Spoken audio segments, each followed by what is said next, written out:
House, and after that, there will be an adjournment by the Speaker of the Senate and by the Speaker of the National Assembly. It is not the first time that this is happening.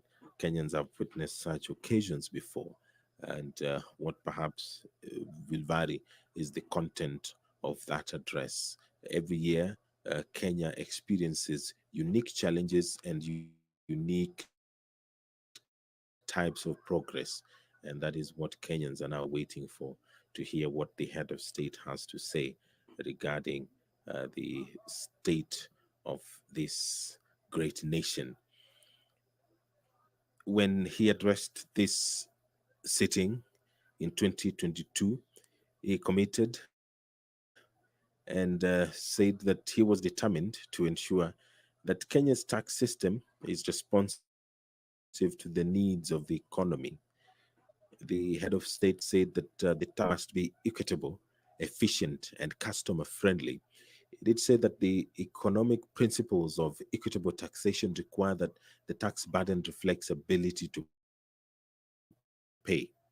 He said that this is best achieved by a hierarchy that taxes wealth, consumption, income, and trade in that order of preference. He said that Kenya's tax regime then fell short of that.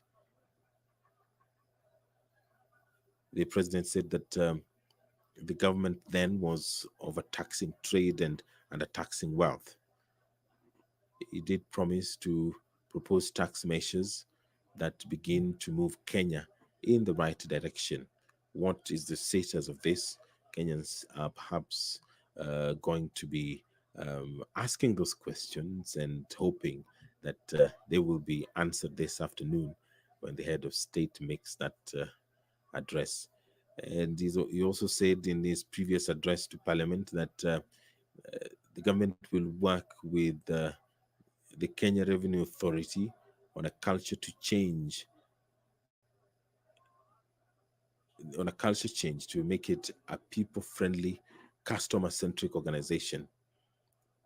He was of the view that it should be renamed to the Kenya Revenue Service in line with the proposed transformation. What is the status of that? Kenyans are waiting for the president to address that, perhaps. There on your screen are a number of members seated, and on your screen there is the corridor that is leading to the National Assembly chamber. On the wall on your right are the portraits of the former Speaker of the National Assembly, who is currently the Attorney General, Honorable Justin Muturi, and the far right is the current Speaker of the National Assembly, Honorable Moses Wetangula. On your screen is the Sergeant at Arms, followed by the maces. That is on the right, the mace of the National Assembly. On the left, the mace of the Senate carried there, and the clerk of the Senate, and followed by the president, accompanied by the speakers of the National Assembly and the Senate. I will now hand you over for this live broadcast of this special sitting of Parliament. The bicameral House is sitting this afternoon for the State of the Nation address. My name is Edward Kabasa. Enjoy your viewing.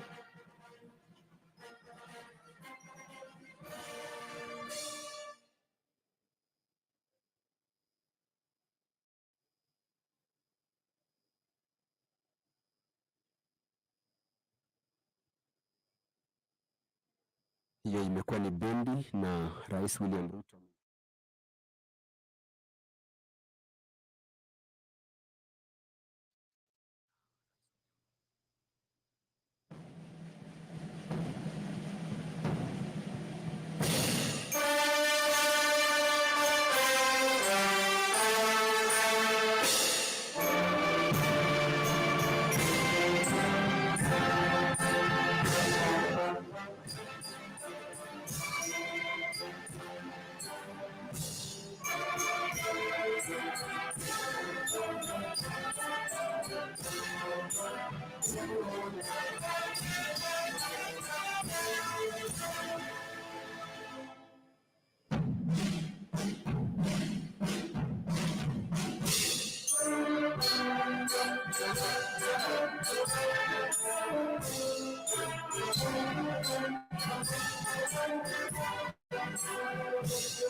Your Excellency, the President of the Republic of Kenya, the Right Honorable Speaker of the National Assembly, honorable members, let us pray.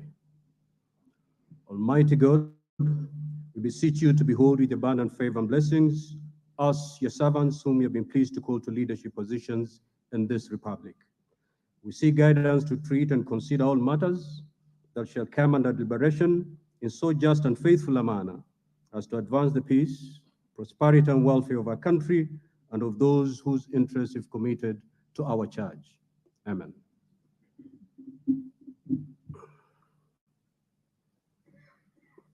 You may be seated.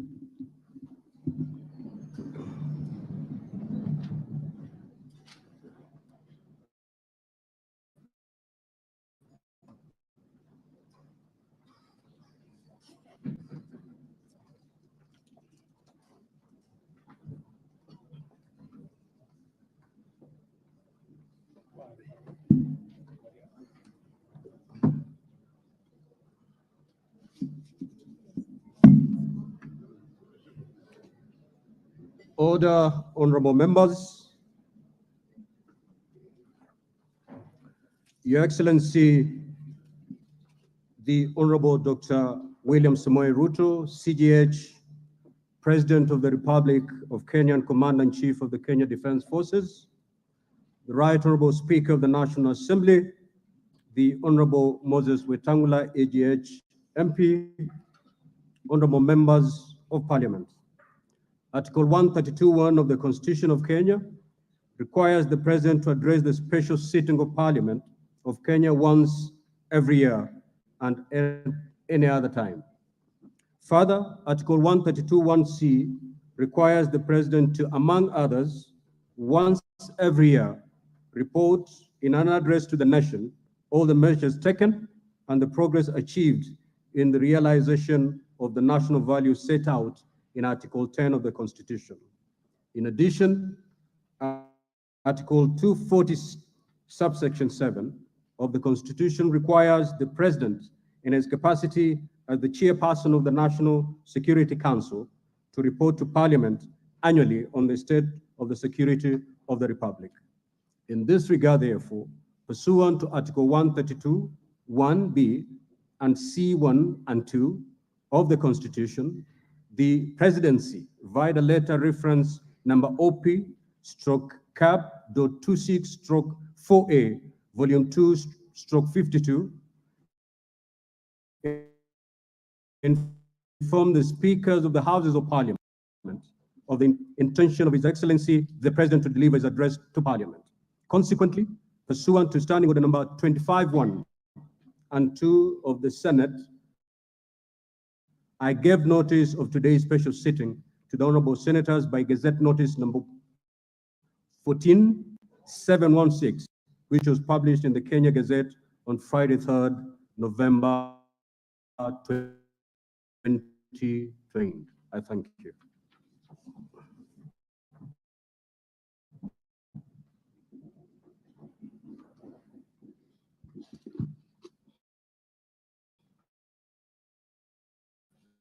William Ruto, CGH, President of the Republic of Kenya and Commander-in-Chief of the Kenya Defense Forces.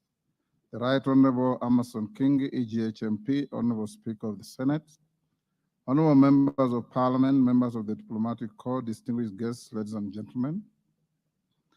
Article 1321B of the Constitution of Kenya requires the President to address the nation once every year and at any other time. Further, Article 1321C requires the President to once every year report in an address to the nation on measures taken and progress achieved in the realization of our national values. Additionally, Article 1321C Roman 3 of the Constitution provides that the President shall submit a report for debate to the National Assembly on the progress made in fulfilling the international obligations of the Republic. In this regard, honorable members, by way of a message to the House dated 26 September 2023, His Excellency the President conveyed his desire to address a joint sitting of the Houses of Parliament today, 9th November 2023. Therefore, pursuant to the provisions of Standing Order 22 of the National Assembly Standing Orders, and by Gazette Notice number 14715, which was published in the Kenya Gazette on 3rd November 2023, I gave notice of this special sitting of Parliament to the members of the National Assembly. Accordingly, honorable members, this special sitting is properly convened. Your Excellency, in the custom of Parliament, we recognize invited guests seated in our galleries. I therefore wish to recognize the following guests who are seated in the Speaker's row. Her Excellency Rachel Ruto, EGH, First Lady of the Republic of Kenya, and other members of the First Family. His Excellency Honorable Rigathi Gachagua, EGH, the Deputy President of the Republic of Kenya and the spouse of the Deputy President, Her Excellency Pastor Dorcas Rigathi. The Honorable Musalia Mudavadi, EGH, the Prime Cabinet Secretary and Minister of Foreign Affairs.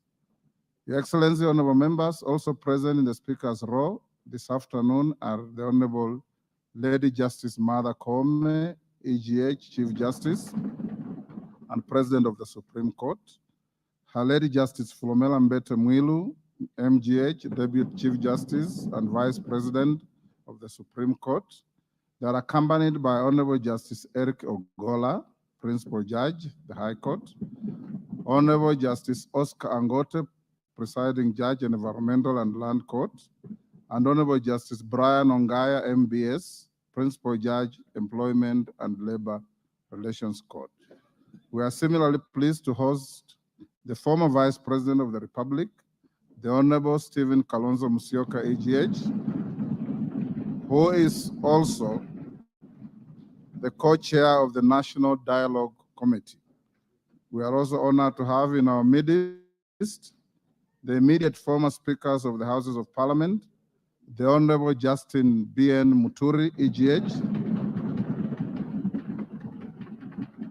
who is the current Attorney General of the Republic, and the Honorable Kenneth Lusaka, EGH, the Governor of Bungoma County.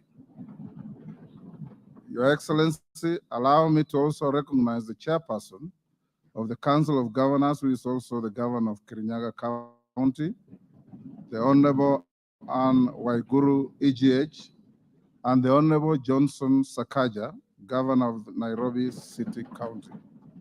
May I also accord special recognition to all Cabinet Secretaries present, Mr. Felix Kosgei, Chief of Staff and Head of Public Service, Principal Secretaries, members of the Diplomatic Corps, and heads of constitutional commissions and independent offices present in Parliament today.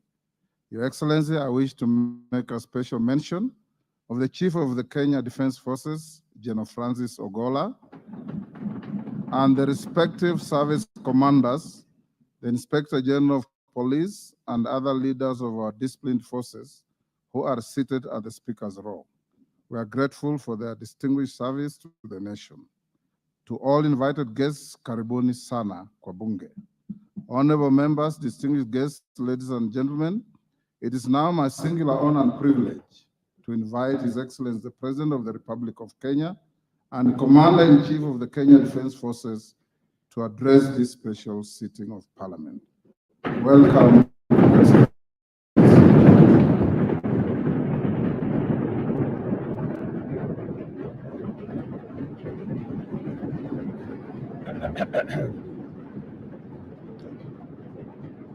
Thank you very much.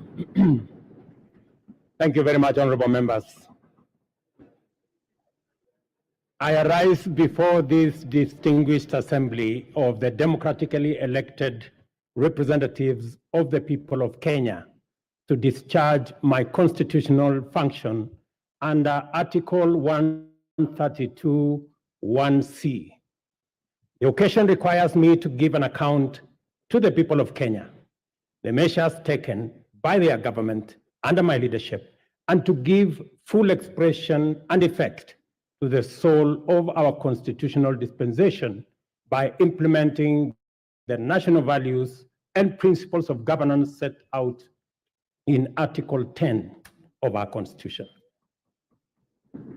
I have a substantial report to give on the progress made in fulfilling this solemn covenant, and that the journey of transforming Kenya for the benefit of present and future generations is fully underway.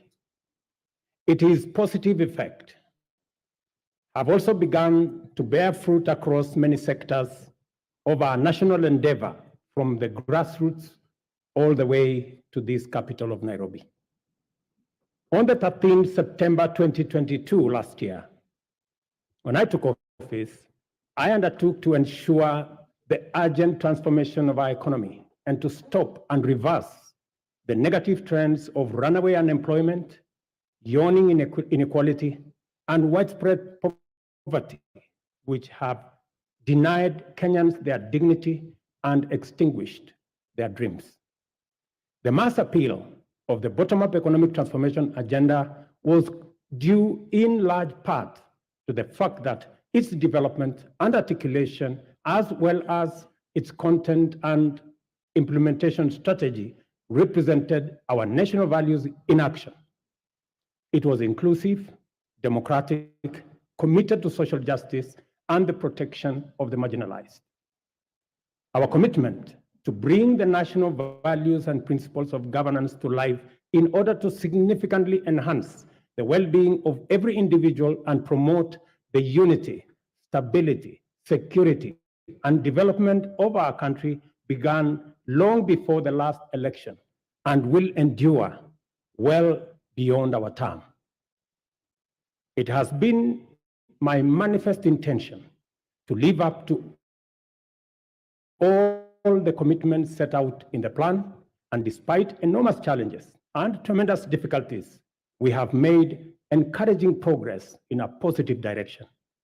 This has not only vindicated our philosophy of inclusive transformation in pursuit of shared prosperity, but it has also increased our confidence that we are on the right path and shall, in due course, deliver the transformation of our nation in full. It is important for us to point out that we began the implementation of our mandate to transform Kenya's economy from the bottom up under extreme difficult circumstances. Not to excuse failure or to justify inability or omission to do the necessary work.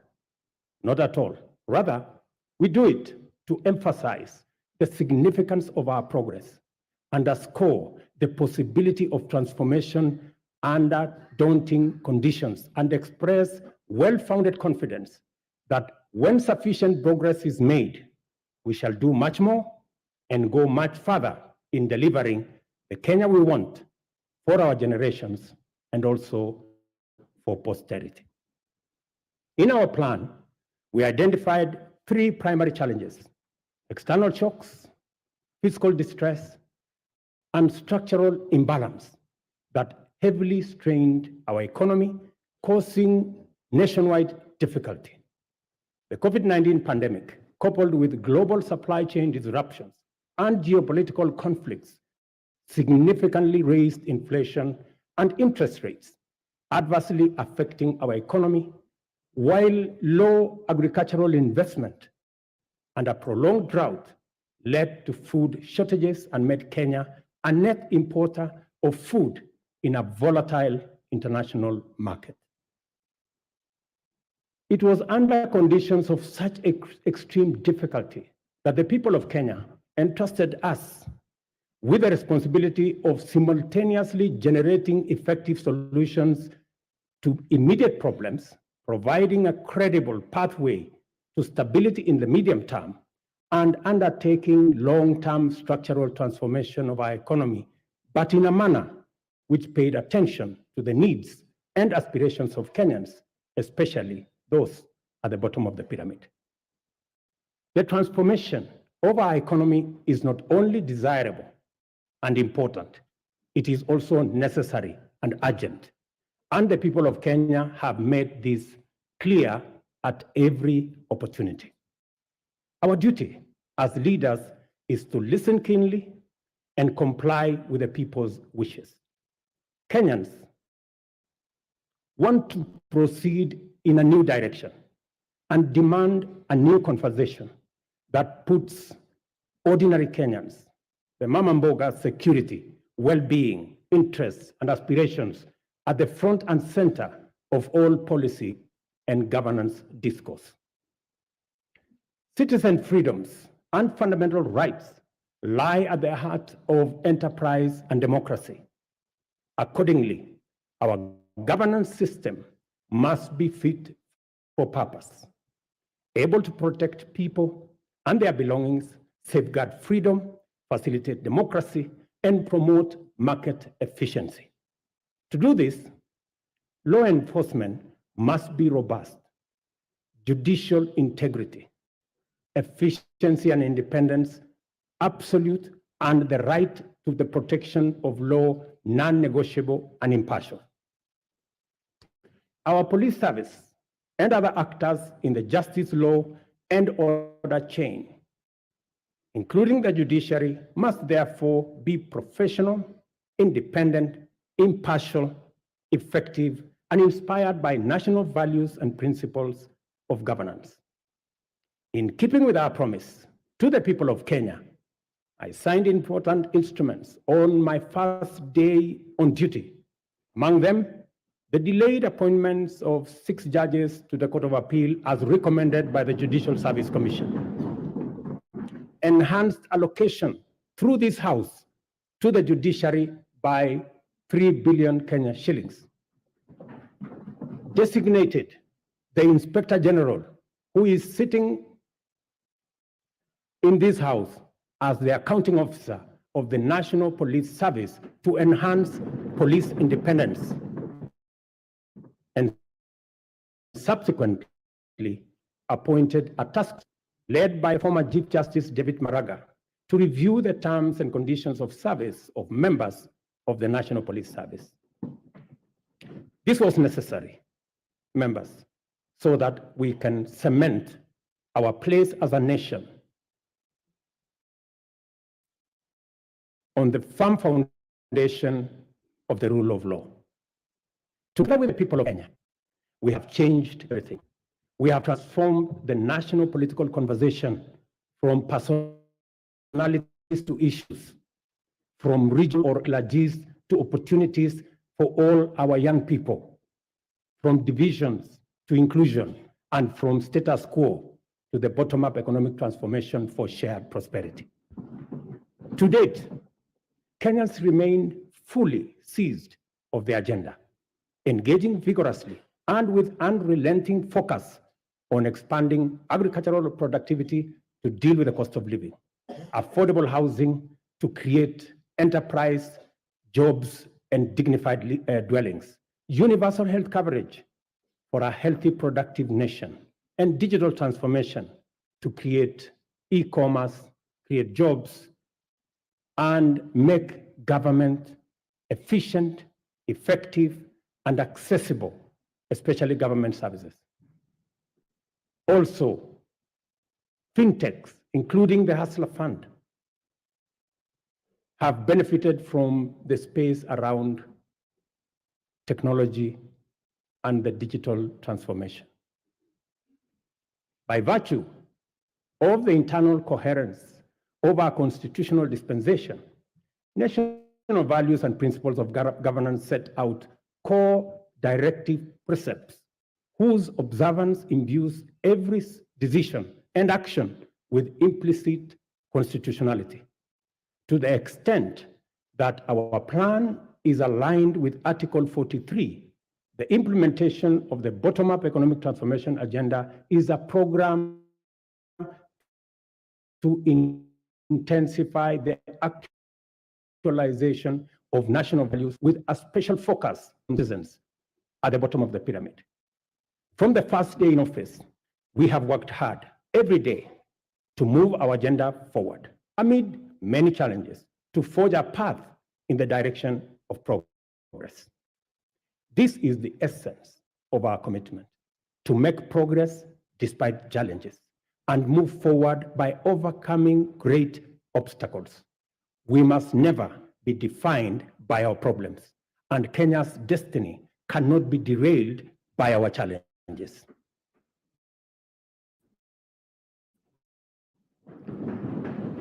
Honorable members, fostering is not an abstract phenomenon. It is a reality experienced by households, which can be addressed through practical action and effective measures. One of the most salient interventions in addressing the high cost of living is the strategy to support agricultural production throughout the sector, ranging from food and cash crops as well as livestock value chains. I am committed to put the shame of hunger behind us once and for all. We rolled out a countrywide farmer registration and fertilizer subsidy program that has made available 5.5 million bags to farmers across Kenya. We have progressively reduced the cost of fertilizer from 6,500 to 2,500, increased maize acreage under production by an extra 200,000 acres this year, and enhanced maize production by an additional 18 million bags this year. As a result of these interventions, today, a 2-kilogram packet of maize flour is selling at a low of 145 and a high of 175, depending on the brand you buy, down from 250 shillings a few months ago. The famous gorogoro of maize is selling at between 60 and 75. Honorable members, you know how much it costed a few months ago. We have also established 22 new fish landing sites in Nyanza Coast region. We have funded and organized beach management units into cooperatives, set up 2 hatcheries in Kabonyo in Kisumu County and in Shimoni in Kwale County. And we are in the process of completing Liwatoni fish processing plant in Mombasa by end of next month, and Shimoni Fish Port by the end of next year. Again, to bring our blue economy resources into the realm of food production. To achieve efficiency, transparency, and accuracy in fertilizer distribution, we enrolled farmers on a digital register with accurate details of the location and acreage of their agricultural land holdings. This database enabled us to implement an e-voucher system through which farmers receive their fertilizer consignments for planting and top dressing of maize, tea, coffee, rice, potatoes, cotton, edible oils, sugarcane across the country. Our farmers are the best people to speak about the success of the fertilizer program. Yesterday, I spoke to several farmers in different parts of the country. Ms. Alice Nato, a single mother in a place called Milo in Bungoma, told me that the 2,500 fertilizer had doubled the yield in her farm from 52 bags of maize last year to 120 bags of maize this year. Another farmer, Mr. Albert Munyi from Embu, appreciated the impact on and asked me to work out a way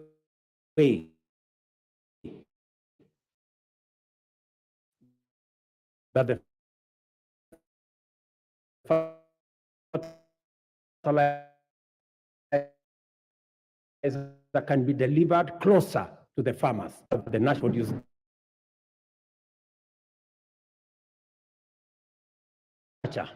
of Korea.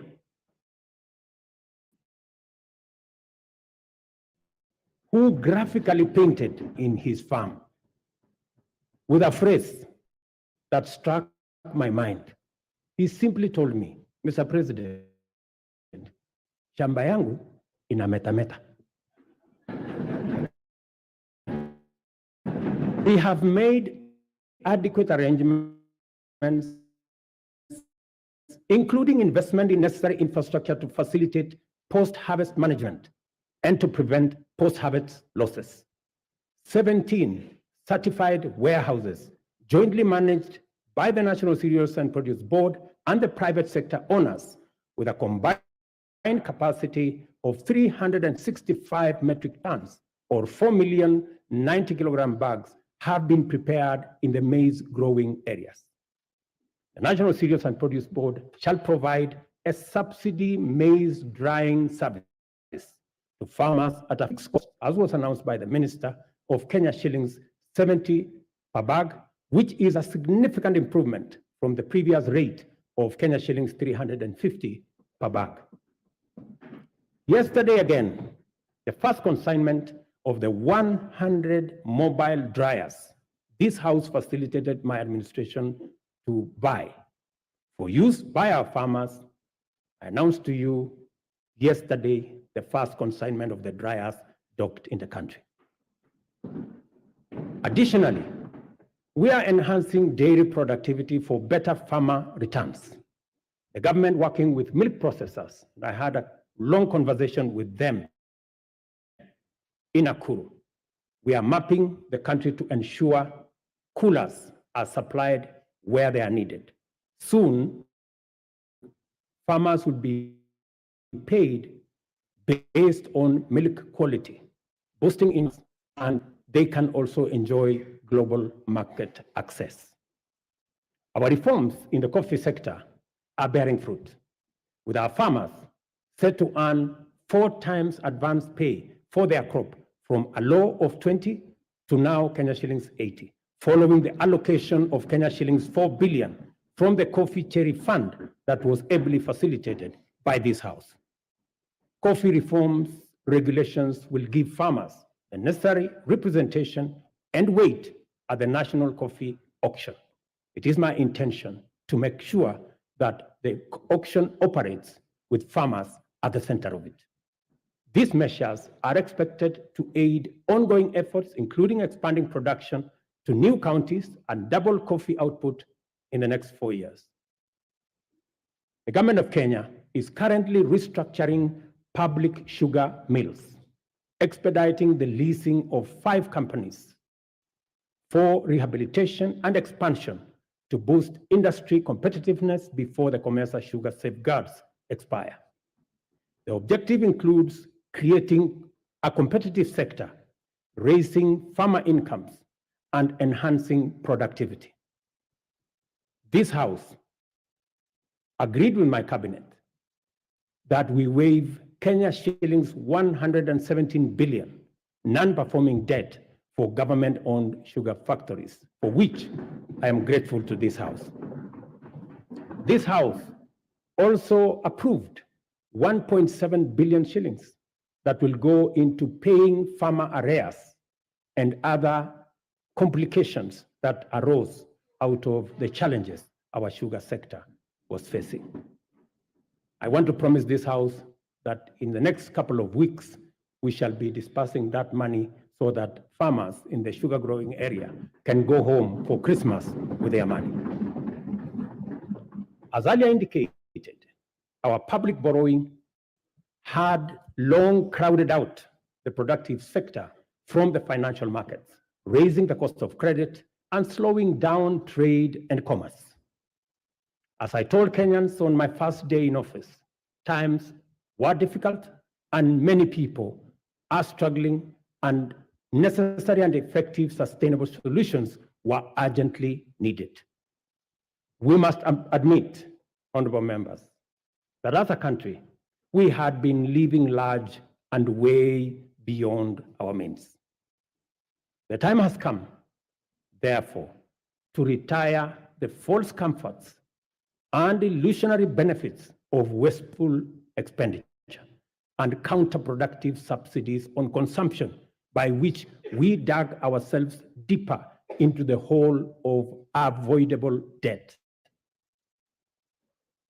The new direction may not be easy, but it is ethical, responsible, prudent, and most importantly, necessary. We've had to take hard decisions and make painful choices because we owe it to the people of Kenya to do the right thing and to confront facts as they are without flinching or equivocating.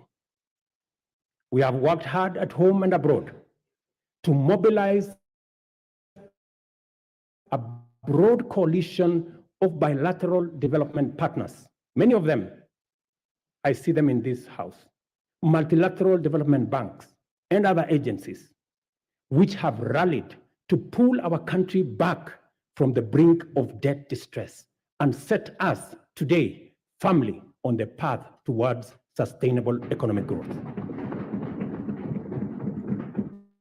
Our efforts to stabilize the situation have yielded such progress that next month, in December, we will be able to settle the first Kenya shillings $300 million or 500 billion Kenya shillings installment of the US dollars 2 billion Eurobond debt that falls due next year.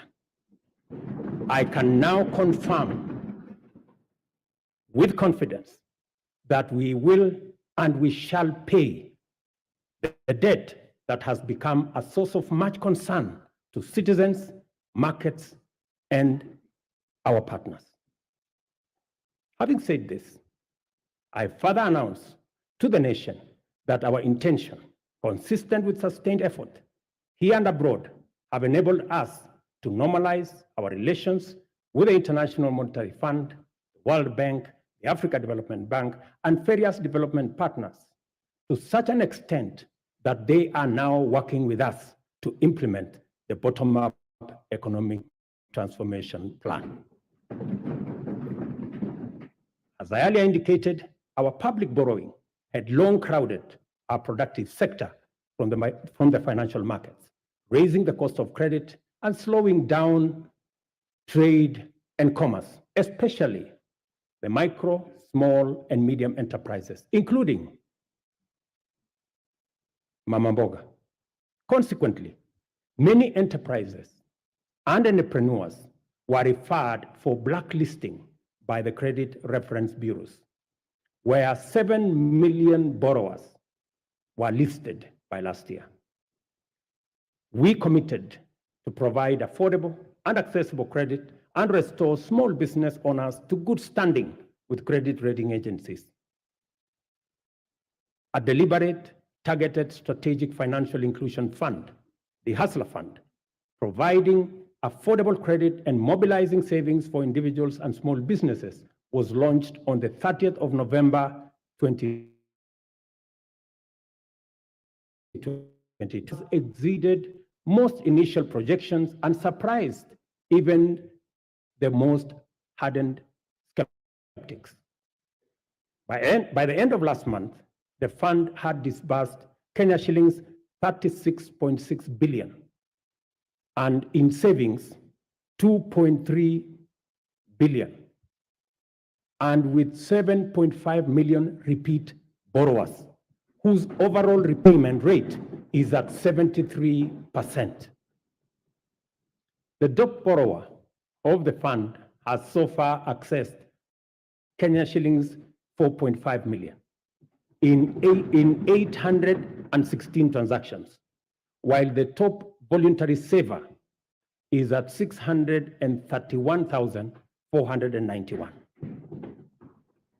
In the intervening period, the Hustler Fund has also launched a group product which has attracted 50,000 active groups to the platform, and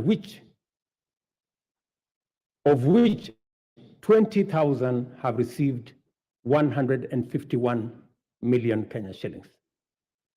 The Hustler Fund has provided us not only the huge pent-up demand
was not his.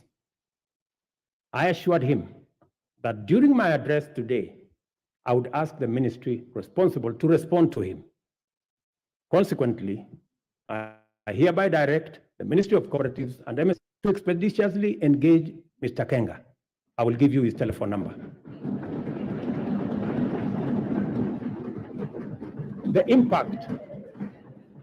The impact of the Hustler Fund is summarized by a story of a Mr.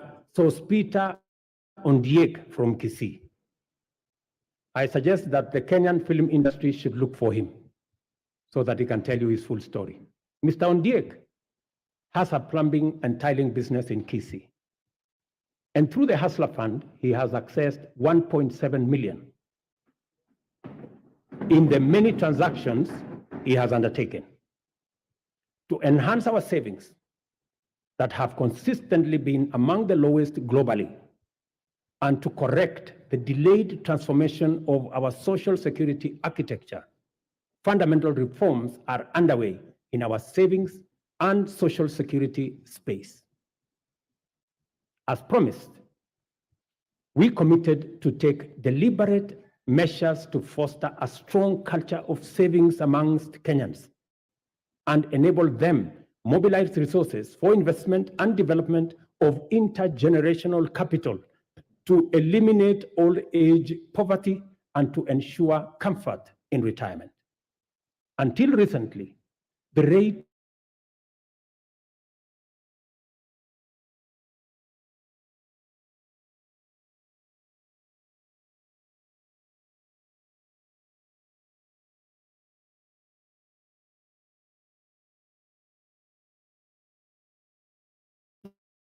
$4 billion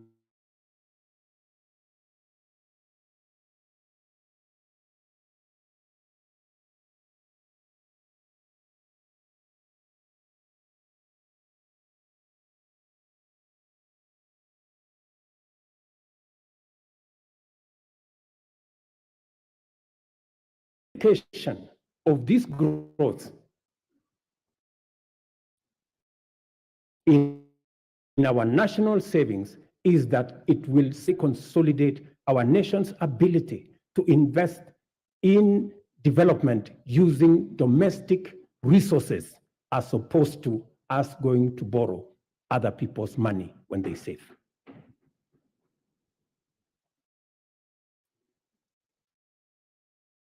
Honorable members, majority of Kenyans, many experience land and settlement challenges, including landlessness, insecure land tenure, and perennial squatter problems.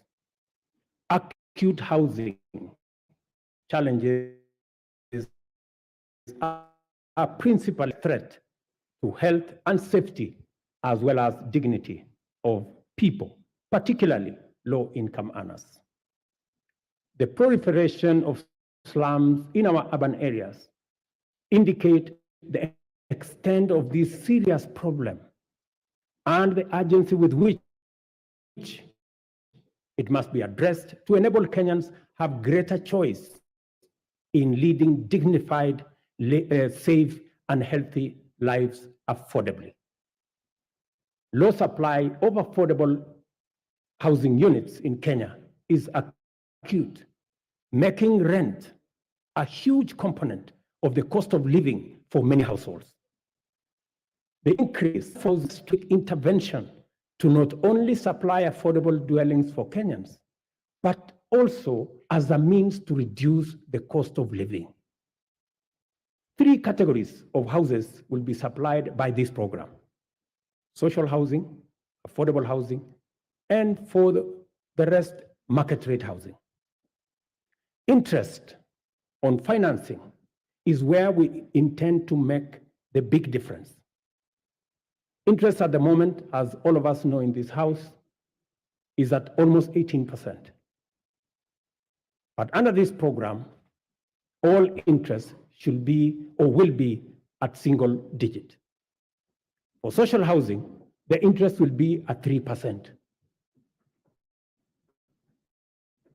You know, honorable members, that we all get 3%. So even the people in the social space, they also deserve to get 3%. Those in the affordable housing space will get 6% and 9% for the people in the market category. The affordable housing program has received tremendous support from county governments across Kenya. And I want to thank governors, and I know the chair of the Council of Governors is here, through her, all governors who have worked with us to make sure that this program becomes a reality. The construction of 46,792 units in various parts of Kenya is already underway, while another 40,000 are ready to commence in a couple of weeks. 50,000 Kenyans are working. People who are previously unemployed, they are now engaged directly and indirectly in this enterprise. And the numbers will significantly increase as the projects move into the next phase and as we roll out many more units. A total of 746,795 housing units are in the pipeline as I talk to you, under various stages of delivery.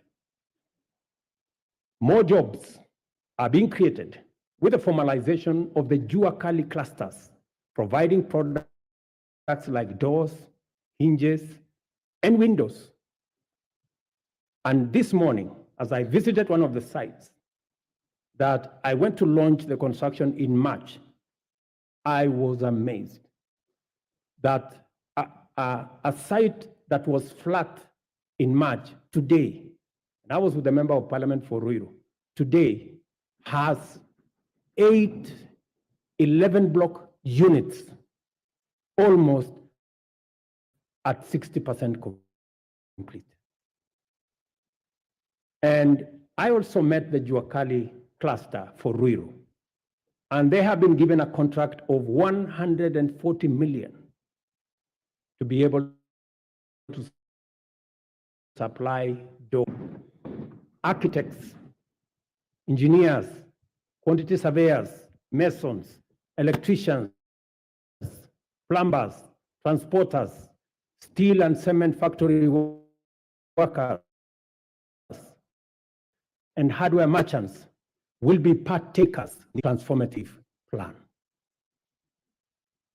I spoke to Moses today at the site in Ruiru, an electrician, and he told me out of the 1,700 workers in the site today, he was in charge of 114 electricians who are engaged in that site.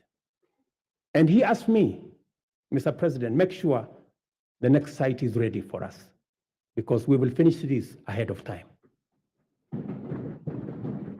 Let me also say, we are constructing 400 markets across Kenya to provide Mama Mboga with a dignified working environment, complete with water, electricity, and other amenities. And I want to thank members of this House for participating in various ways and working with us and also with the counties in identifying the right locations for these markets.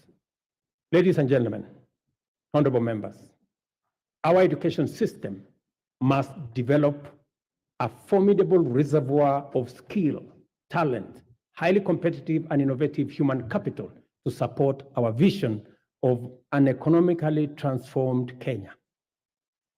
Within weeks of taking office, I appointed the Presidential Working Party on Education Reform, led by Professor Raphael Munavu, my former teacher, who provided clarity on transition to the new competence-based curriculum and made further recommendations on necessary reforms in our education system from early childhood all the way to the tertiary levels. The Working Party concluded its work and submitted a report whose recommendations are already being implemented.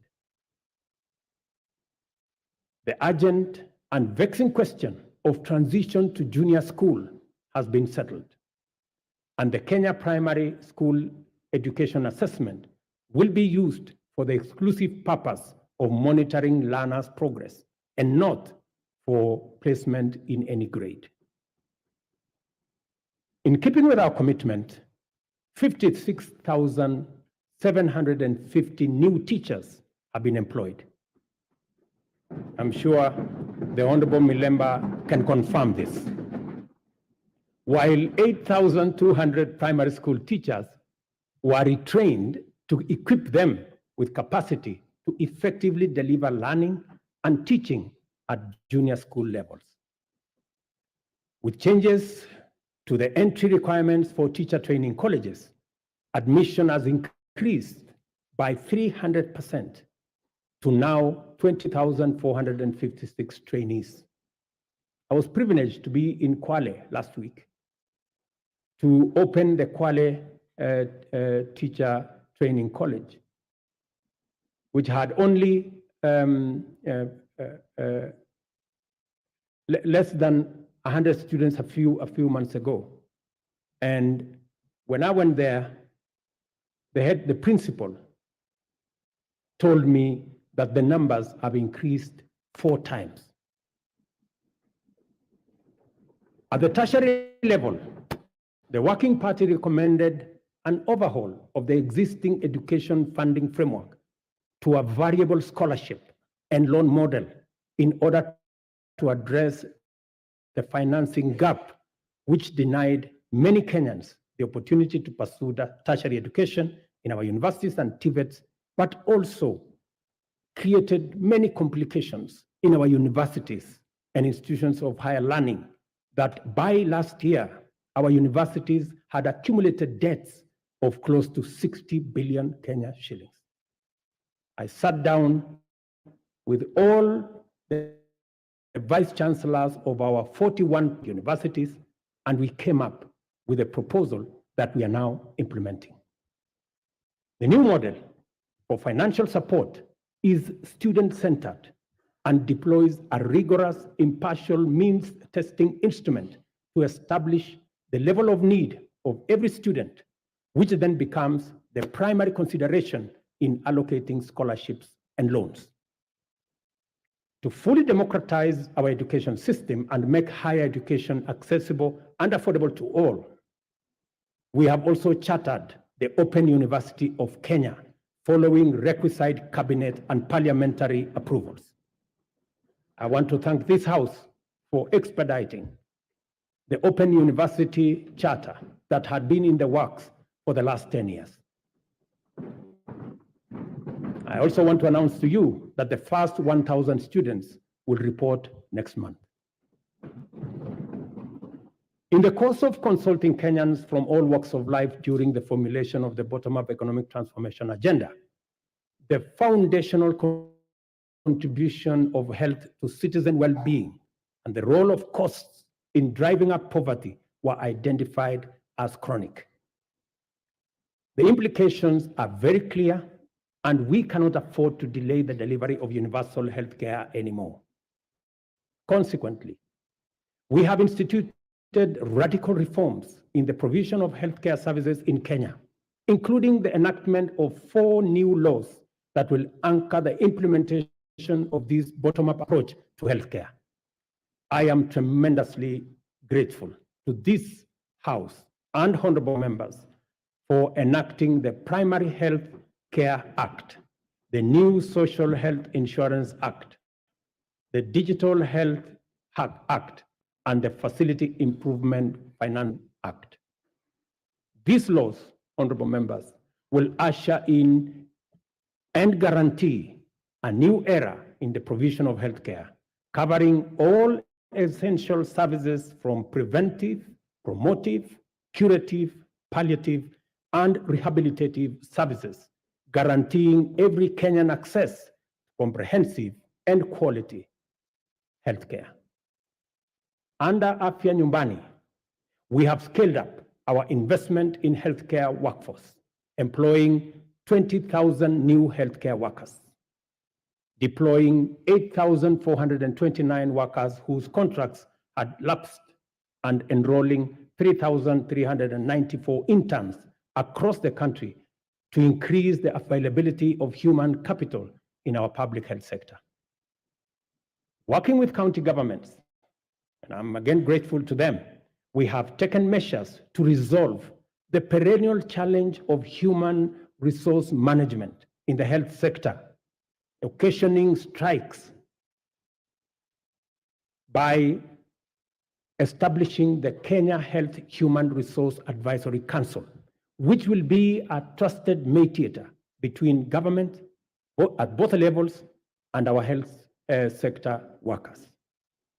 Further, under the Afya Nyumbani model, we identified preventive care as an essential pillar of healthcare service delivery because it enables Kenyans to manage their conditions early enough before they cause serious harm in their well-being and productivity.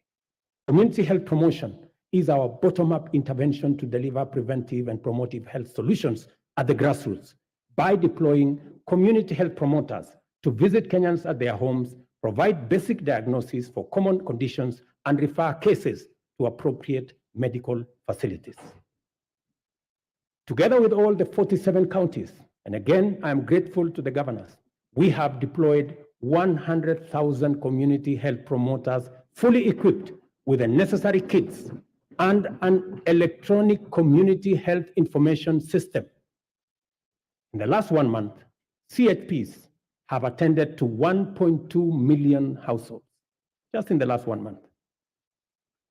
I spoke on phone to Mr. Masood Dirie, a community health promoter in Garissa, yesterday, who told me he has been a community health promoter, health volunteer since 2011.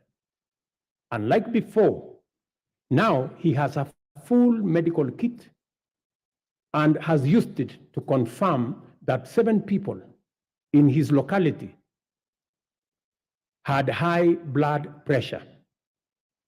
In a twist of fate, he tested himself and discovered that he too had high blood pressure.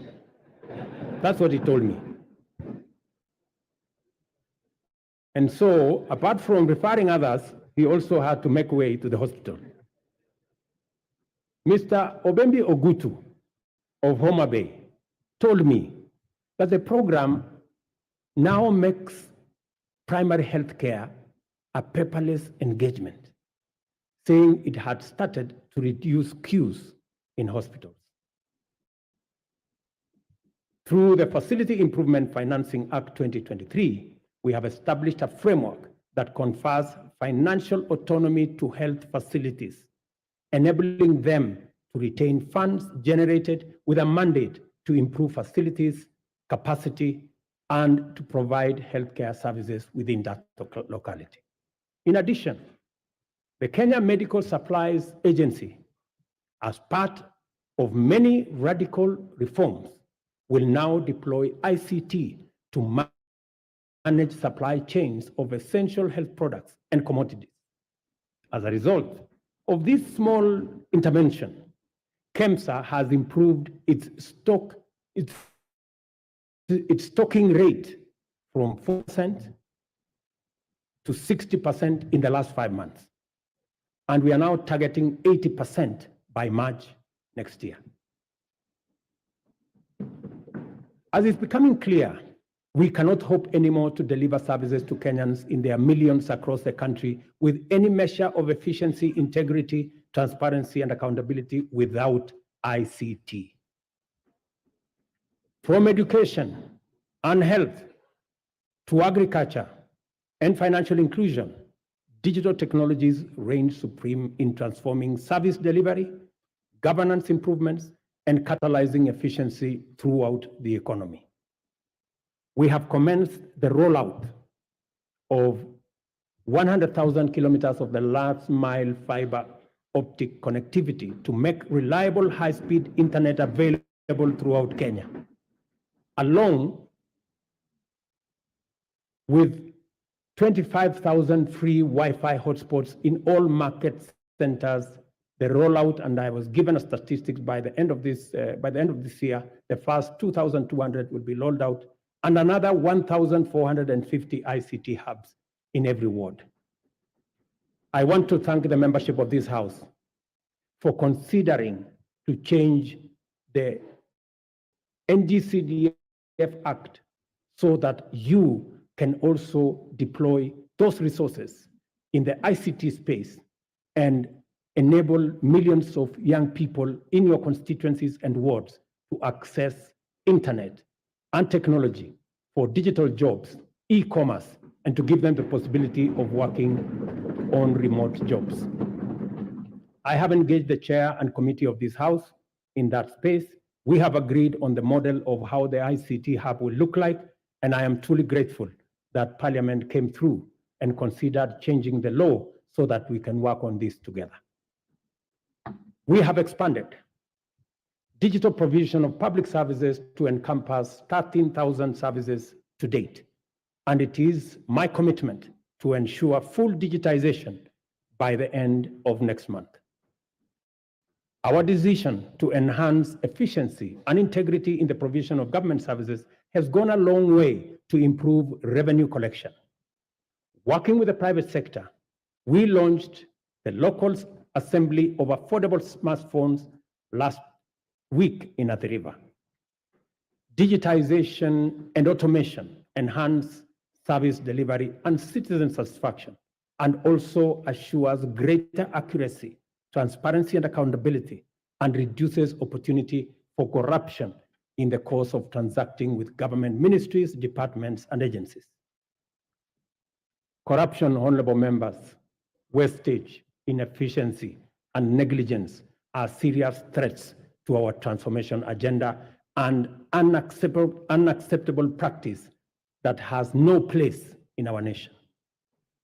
I have given my firm assurance to the people of Kenya that cases of misconduct and corruption shall be dealt with ruthlessly, with finality, and expeditiously. I ask this honorable House to finalize the Assets Declaration and Conflict of Interest Bill to further tighten our anti-corruption policy framework and eliminate space for those who want to steal our money. The security and safety of all citizens is our foremost commitment and most fundamental obligation, without which every other endeavor is not possible. The reason why Kenya has continued on the path of steady progress is that we have maintained stability, peace, and security by affirming our territorial integrity and maintaining internal tranquility. This is not to say our country has not had its share of security challenges. The specter of terrorism is a continuing threat that we must remain constantly vigilant against. Pockets of banditry, cattle rustling, and armed lawlessness have besieged and devastated communities in the North Rift, Northeastern, and occasionally parts of Eastern and the coast regions. We all know that insecurity disrupts lives and destroys livelihoods. Our country has lost too many people to this menace. Many children have been orphaned and missed school, and many families have been displaced because of lawless men taking up illegal arms and waging war against communities. The government exists to ensure that those who challenge our sovereignty, territorial integrity, national security, and the safety of the people of Kenya are expeditiously countered and rendered harmless. We have therefore taken firm and decisive measures to deal with the challenge of banditry, armed crime, cattle rustling, and other forms of impunity in all parts of the country, beginning with a successful security operation to restore calm in the North Rift. We have been systematic, focused, thorough, unrelenting, and totally committed to removing for good all threats to lives and livelihoods of Kenyans. I know there are pushbacks from the criminals, but I want to assure the honorable members of this House that we will be unrelenting. And until it is done, it is not done. In discharging this commitment, we have been mindful not to use security imperatives to commit impunity, including serious extrajudicial infringement on freedoms and fundamental human rights of citizens.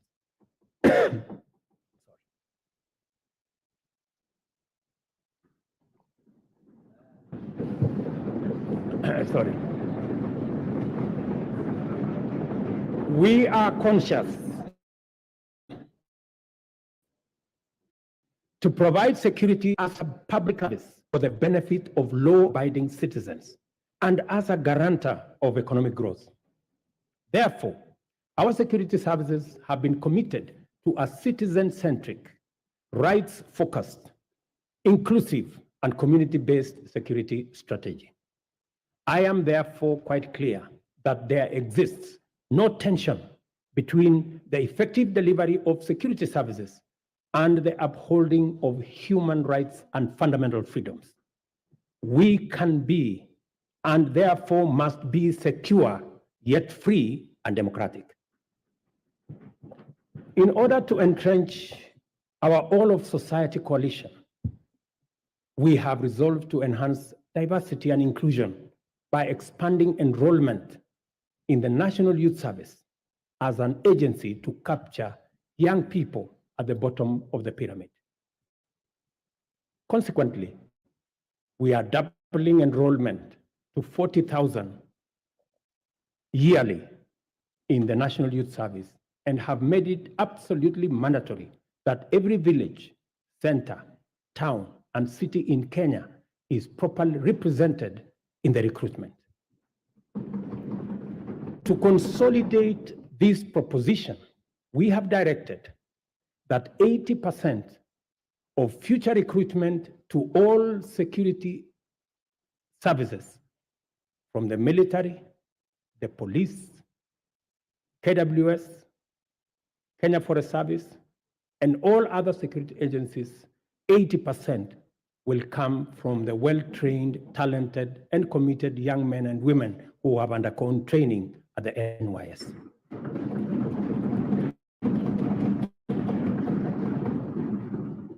Kenya finds itself continuously summoned to its duty of care to serve as a reliable anchor to our region's security, peace, and stability. We continue to answer our historic, moral, and strategic responsibilities to deploy our resources in solidarity with our region in general and our immediate neighborhood in particular. To prevent the imminent collapse of Goma in eastern DRC, which we have had would have had serious consequences for the wider East African region, we deployed our troops under the East African Community Regional Force. We have continued to anchor the fight against Al-Shabaab in Somalia under the Africa Union Transition Mission in Somalia. The Kenya Defense Forces continues to make Kenya proud, and I salute them. It is our firm position that only a democratically accountable system that is sensitive and responsive to the adverse and diverse composition of Sudan can secure that country. Given the regional interconnectedness, together with the Kingdom of Saudi Arabia and the US, we have engaged the Jeddah process to fashion a framework that will be best placed to successfully deliver peace in Sudan.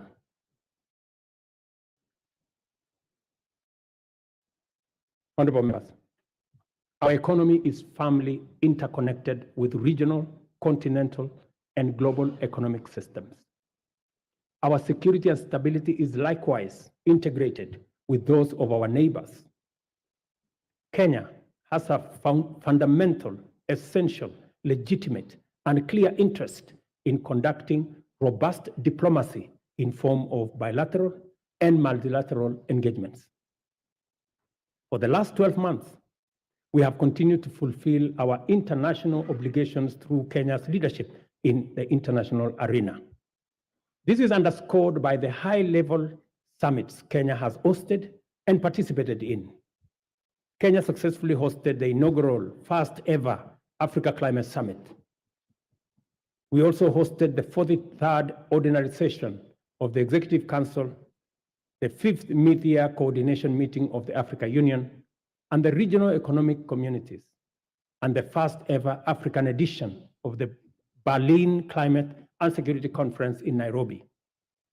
All these summits have brought into our country about 30 heads of state and government and over 30,000 delegates from different parts of the world. The government has made deliberate efforts to harness the immense and potential of Kenyans also in the diaspora. Indeed, I established the State Department of Diaspora in the Ministry of Foreign Affairs so that they can fully participate in the affairs of our motherland. I have committed to work collaboratively, consultatively, and collectively with the counties and all Kenyans to uphold our cherished national values as human dignity, equity, social justice, national unity, inclusiveness, integrity, good governance, transparency, and accountability. I encourage all honorable members and indeed all Kenyans to embrace an open mindset in regard to national strategic interests and to leverage on our rich heritage and diversity. One of the greatest strengths of our country is our capacity to devise bold, unprecedented solutions to our threats and challenges, create imaginative strategies to avert danger, and chart new paths to deliver us from adversity. There is no doubt that our nation has been confronted with immense pressure emanating from political misunderstandings sometimes and electoral disagreements. And it is because we have a robust democracy, which we are very proud of. Such pressure can disrupt lives and livelihoods and undermine our economy. Thankfully, Kenyans always find the moral strength and political imagination to reach across the political divide and engage in dialogue in the spirit of goodwill, fraternity, and commitment to the national interest and the welfare of the nation. It would be, honorable members, remiss of me not to mention the ongoing bipartisan process of national dialogue that has enabled our leaders to find common ground on many of the issues whose resolution will accelerate our transformation, deepen our democracy, and enhance national unity. Specifically, I'm the two co-chairs, my good brother, Stephen Kalonzo Musyoka, our former president, and the leader of majority in the House, Kimani Ichung'wah, for doing a wonderful job. Congratulations, gentlemen. I salute the courage and patriotism of my fellow leaders who have embraced national dialogue and engage and encourage all of us to keep up the noble work of bringing Kenyans together. There is so much to report about the progress we have made in serving the people of Kenya and transforming our economy.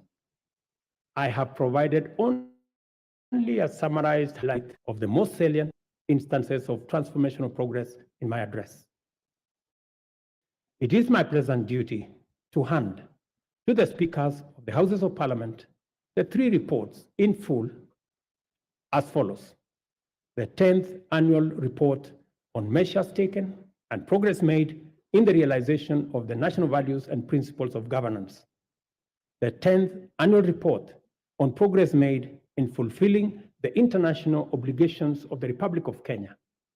Number 3, the 10th annual report on the state of national security.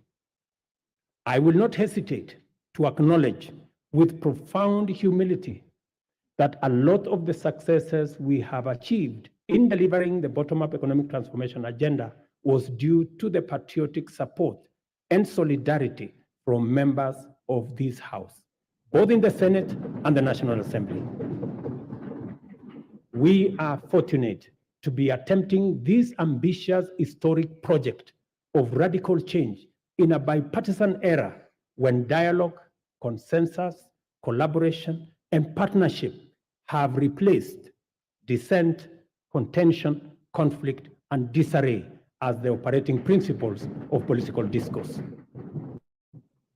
Issue-oriented politics, honorable members, is not just a democratic necessity and a pathway to sustainable transformation. It is the most effective way of mobilizing diversity for collective national good. As the world reels from the destructive assaults on democracy and the relentless subversion of human dignity, freedom reigns supreme in our land, and our democracy grows deeper and more robust by the day.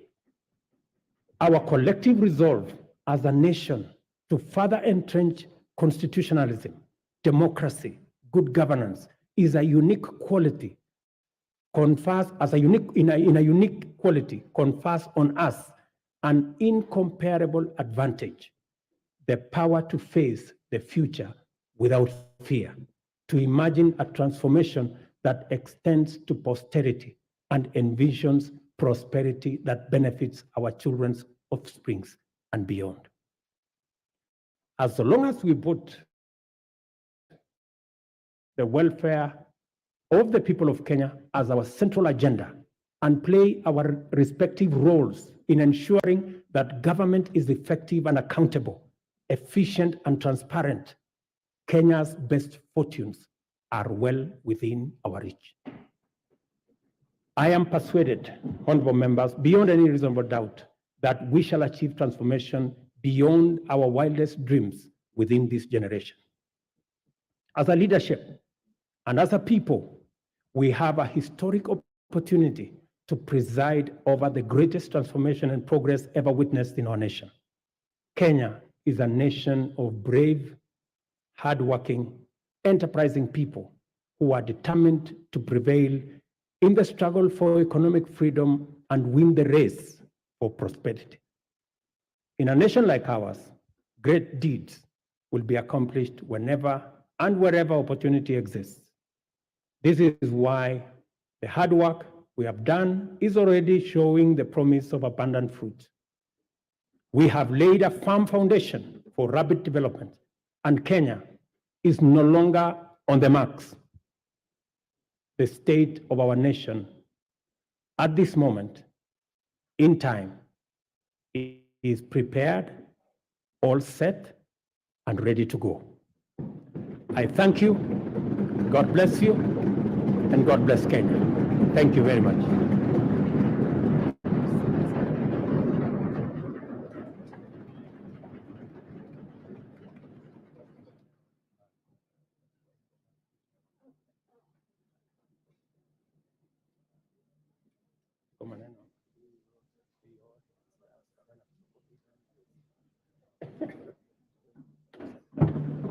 Thank you very much.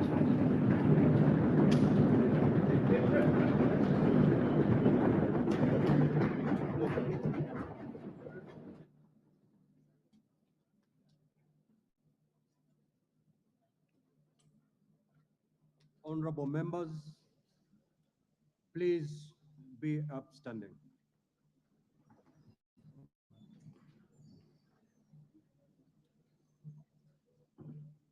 Your Excellency the President, the Right Honorable Speaker of the National Assembly, honorable members, we have come to the conclusion of the business of the day, and it is now time to adjourn.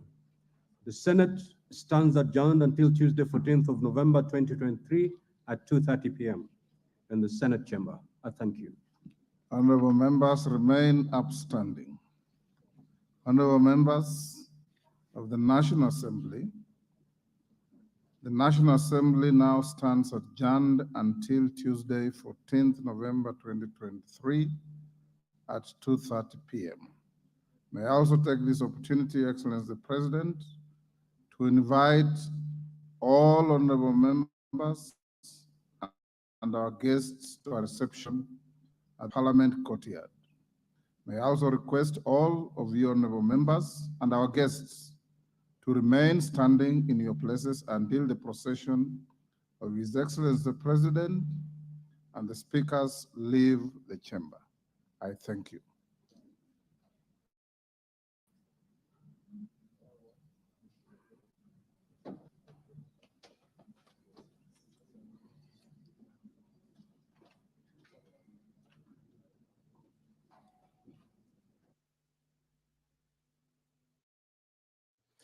You have been watching a special coverage of the proceedings of Parliament of Kenya, a joint sitting of the National Assembly and the Senate, where the President of the Republic of Kenya, Dr. William Ruto, has issued the State of the Nation address. This live broadcast has been brought to you by the Parliamentary Broadcasting Unit in conjunction with the Kenya Broadcasting Corporation. My name is Edward Kabasa. Good evening.